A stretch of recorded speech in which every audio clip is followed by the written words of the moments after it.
Well, let's talk about the shifting of rules this year. It was all over the place still. I know the province was doing its best to kind of keep up with what would be allowed, what wouldn't be allowed. Things were changing very quickly.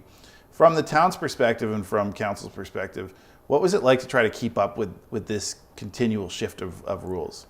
Well, I think it was definitely hardest for our staff, especially our staff that was trying to safely keep the Summit Center open when they were allowed to, and as you said, the rules changed all the time, so they had to shift and do a different protocol this week than the next week, and so it was tougher for our staff. Our town hall was open through quite a bit of COVID. It wasn't closed for very long, so putting the protocols in place for that. Trying to serve the public when we were closed and serve them when we were open, but doing it all safely. Definitely harder on staff than it was on council.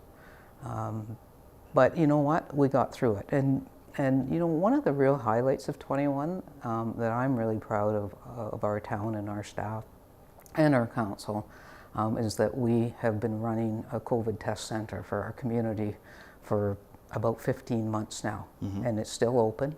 And we've also managed to run a vaccination center over at the Active Living Center as well. So those two things we did in conjunction with Dr. Melanie Marr and the health unit, paramedics and everybody else, but the fact that we were able to make the facility available for our community for that is definitely a highlight.